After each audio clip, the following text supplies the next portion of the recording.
Fala galera, mais um vídeo aqui do canal TV Botafogo Notícias, canal onde você fica totalmente 100% informado sobre as novidades referente ao nosso Botafogo, futebol e regatas.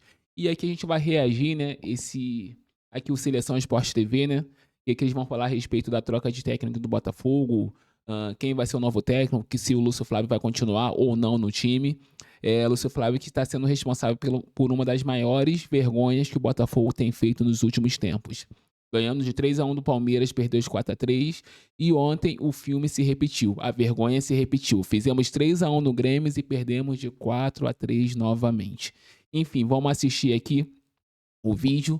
Eu sei que tá todo mundo puto, né? Mas se puder, curte aí o vídeo, se inscreve no canal, compartilha esse vídeo aí e tenta ajudar a gente, tá? Vamos assistir aqui e comentando durante o vídeo. Pode pôr. Olha lá. Botafogo. Olha o que faz a Zona Soares, ó.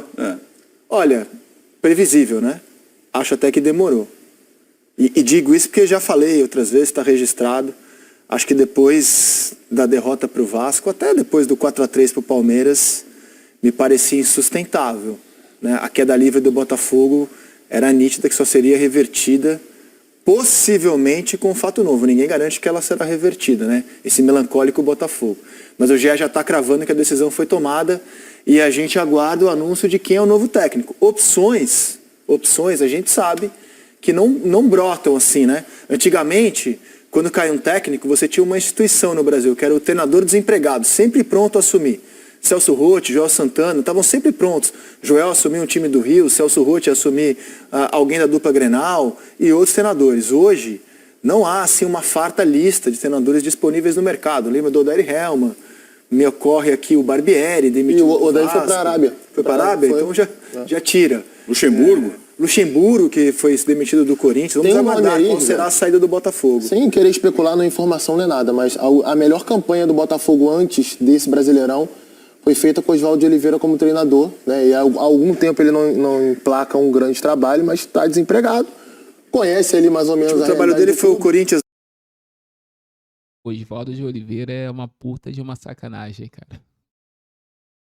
Ai, deixa eu ficar quieto. Masters que ele dirigiu contra o Real Madrid na festa do Mundial. Não, que eu lembro, assim, da última vez que eu vi o Oswaldo. A volta do Caçapa não é cogitada? Tá empregado. Mas tá empregado na firma, né? Claro, do grupo, só mudar de departamento. Não, assim, o GE traz a informação de que a decisão de tirar o Lúcio Flávio foi tomada. E assim, Botafogo... Só vai ocorrer quando anunciar um novo nome, né? É uma aposta de risco, óbvio. O Botafogo vai partir para o seu 5º treinador no campeonato. Nunca o time foi campeão com tanta gente, caso não seja o Caçapa, né? Se for o Caçapa, vai ficar em 4. O aproveitamento do Lúcio Flávio, ele é disparado o pior de todos eles, né? A gente tem... o Luiz Castro vai embora com aproveitamento alto, aí vem o Caçapa que dirige o time em 3 jogos. Ganha os 3. O Bruno Lage tem aproveitamento de 30 e poucos % e o Lúcio Flávio... Só para deixar uma coisa registrada aqui, sem querer passar pano pro Lúcio Flávio, mas ele não é o único responsável por esse fracasso, não. Ele é o principal porque ele tá à frente, né? Ele é o capitão do barco que tá já afundando. Mas Carly também, que tá lá de fantoche, é responsável. Todos os jogadores que se reuniram para tirar o Bruno Lage e pedir o Lúcio Flávio, dizendo que eles segurariam a bronca, eles são responsáveis, todos. Marçal, Tiquinho, Marlon Freitas, Perry, Diego Costa, todos sem exceção. Todos eles são responsáveis por esse fracasso. Lúcio Flávio é emblemático porque o Lúcio Flávio é a cara do projeto, é o cara que tá lá, o capitão do time, do barco, né? Mas todos, sem exceção, são responsáveis. Inclusive John Testo, que bancou essa loucura, Mazuco, Tairo Arruda, todo mundo. Esses filhos da puta, todos são responsáveis por esse fracasso. O pior deles, nem sei se esse material está pronto para ser exibido, a gente preparou esse material. O pior aproveitamento dos treinadores é o do Lúcio Flávio, o pior. E acho que é o pior trabalho, pior até do que o do Bruno Lage. O Bruno começou a derrotar. Trabalho, né, gente? É tão rápido, né, Rizek? Cara, então, aqui eu não queria começar pelo derrotado, mas você que é um cara tão... bota os técnicos pra gente. Você que é tão atencioso com a tática, né? Luiz Castro, 12 jogos, 10 vitórias, 2 derrotas, 83% de aproveitamento. No Campeonato Brasileiro. Campeonato Brasileiro, claro. O Caçapa no Brasileiro. O Caçapa dirigiu em 5 jogos, no Brasileiro em 3. 100%. 3 jogos só, né? 100%.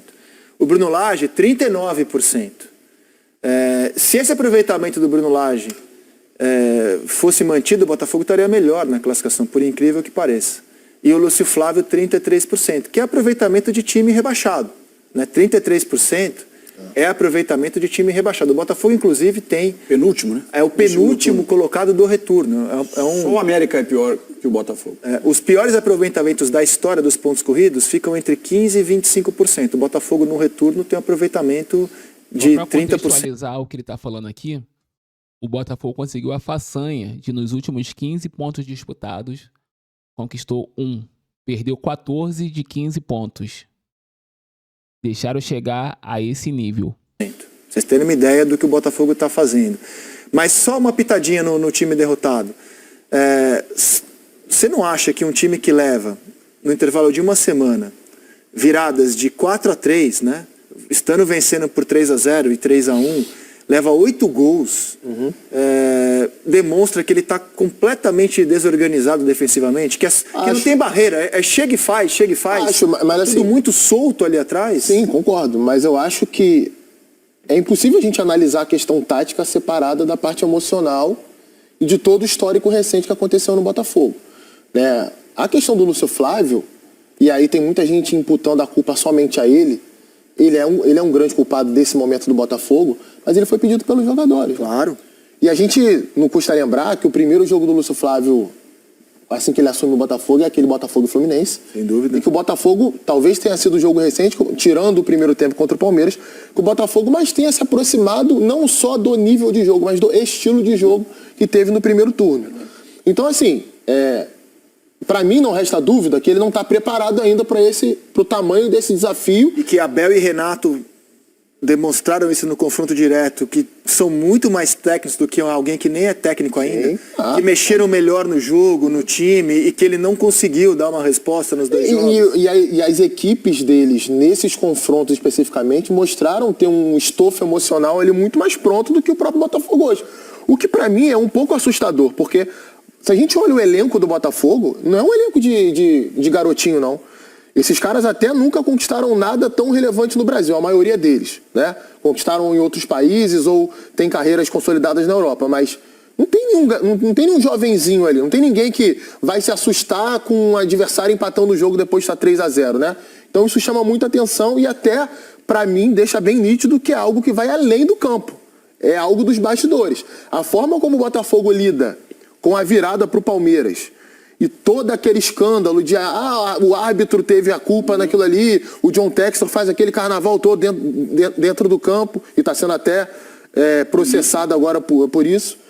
Cara, para mim é cristalino que esse tipo de comportamento talvez seja um padrão de quem comanda internamente o clube e passou para os jogadores. Aquela semana é trágica para o Botafogo, não só pelo resultado e pela forma como aconteceu, mas pela maneira como o clube lidou com aquilo ali. Não conseguiu se recuperar depois daquela derrota. Né? Até a gente enxerga dentro de campo e o Botafogo começa jogando bem contra o Grêmio. O primeiro tempo do Botafogo não é ruim. A impressão que dava a partir do 3-1 de que o jogo poderia descambar, inclusive, por uma goleada histórica do Botafogo. Né? A partir do momento que o Grêmio faz o segundo gol, a coisa desanda de uma forma que parece que a gente está vendo um time sub-17 jogando contra uma equipe profissional. Não é normal isso. Estamos na tela com os melhores momentos para ilustrar justamente isso. O Botafogo começa a partida muito bem. Diego Costa, substituindo o Tiquinho. Com falha do Reinaldo. Abre o placar com 1-0. O Grêmio vai empatar na sequência. Mas foi um primeiro tempo que deu esperança para o torcedor do Botafogo. Né? O time ofensivamente, ele estava muito bem no primeiro tempo. Ofensivamente, o Botafogo não perdeu o seu poder ofensivo. É que defensivamente, o que ele vem demonstrando é que não tem mais barreira. Chegou lá, times bons, claro, né? Como o Grêmio, como o Palmeiras.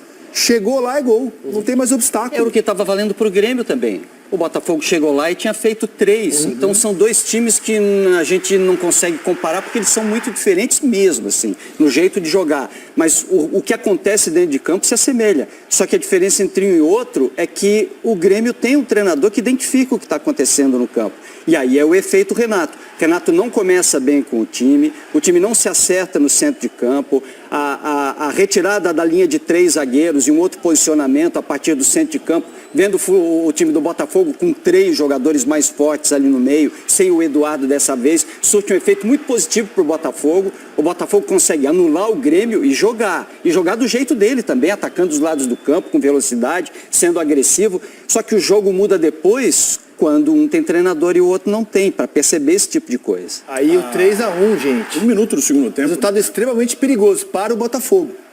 Está ganhando de 3-1. Verdade. Tem sido. O resultado e aí o de Plácido. Olha o Kahneman, Rizek, na origem do lance. No segundo e terceiro gol, o Kahneman tem participações fundamentais. Sim.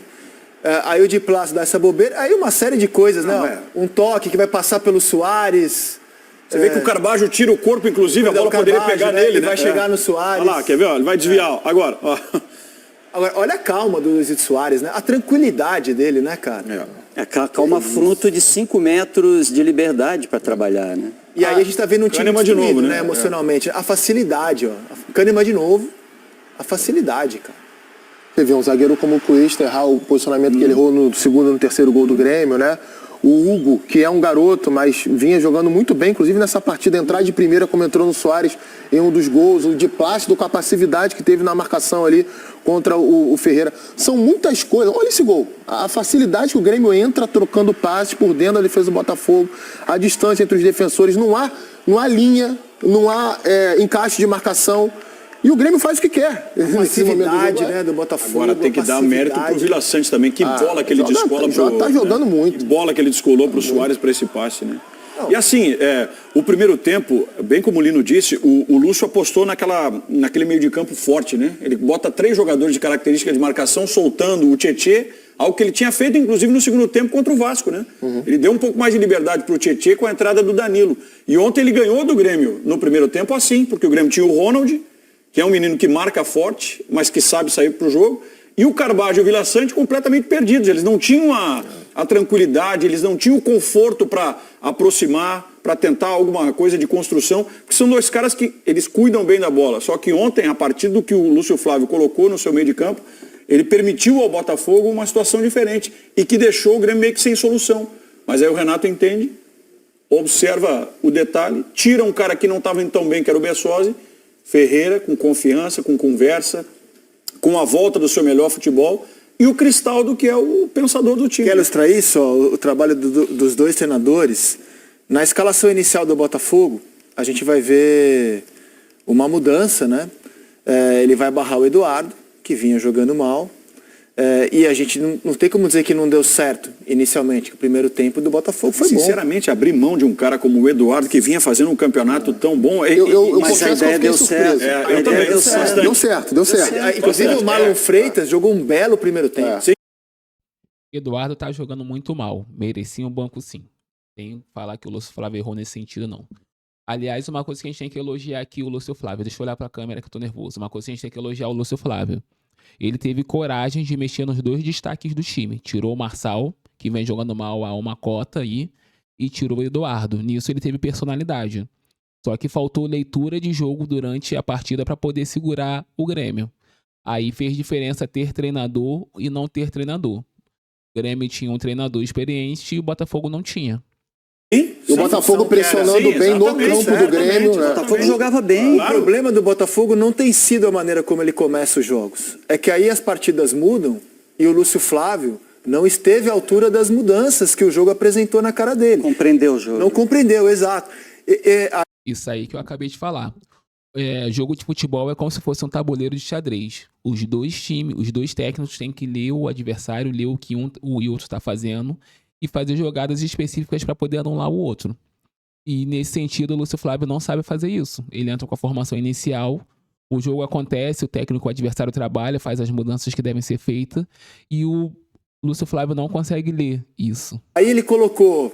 Acredito que ele tenha tirado o Vitor Sá por questão Foi por física, desgaste, né? foi por desgaste. Exatamente, O Vitor foi por Sá desgaste. é mais jogador que o Carlos Alberto, sem nenhuma dúvida.